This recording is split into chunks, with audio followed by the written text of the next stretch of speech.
Je vais du côté du député de Matane-Matapédia pour votre 2 minutes 50 secondes. Bonjour. Vous êtes ici pour plaider pour vos membres qui n'ont pas une connaissance suffisante du français. Nous, au Parti québécois, considérons que les officiers de l'État doivent fournir des services publics aux citoyens en français et de ne pas le faire, c'est grave. C'est notre prétention, c'est même une conviction assez sincère, je peux vous le dire. Ma question, combien de vos membres sont unilingues anglais et n'ont pas une connaissance suffisante du français? On n'a pas de statistiques parce que nous, il y a une présomption. Donc, ils sont tout de suite réputés connaître le français. Alors, donc, on n'a pas à le mesurer. C'est assez incroyable. Vous me permettrez d'être étonné que vous veniez faire une telle présentation sans connaître l'état des lieux. Est-ce que votre mémoire sert à défendre 5 membres, 10 membres, et c'est pour ça qu'on devrait changer la loi présentée par le gouvernement? Ça m'apparaît pour le moins suffisant. Et j'aurais aimé avoir des statistiques parce que quand on veut changer une loi ou quand on veut présenter des amendements, ça doit s'appuyer sur quelque chose d'assez significatif. Vous avez parlé tantôt de règles pour accompagner les notaires. Le Québec, sa langue officielle, c'est le français depuis un bon moment. La loi 101 a été adoptée en 1977.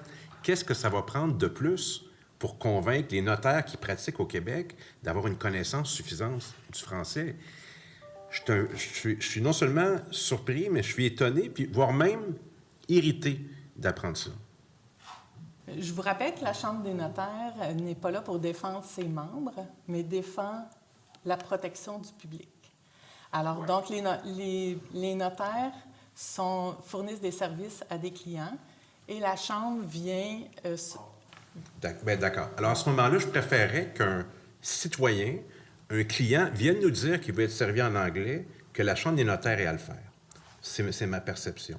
Sur votre site Internet, présentement, vous relayez les offres d'emploi où on demande une connaissance avancée de l'anglais oral et écrit. Quand je vois ça, je me dis c'est une discrimination à l'embauche en certains cas. Est-ce que vous avez une réflexion là-dessus aussi?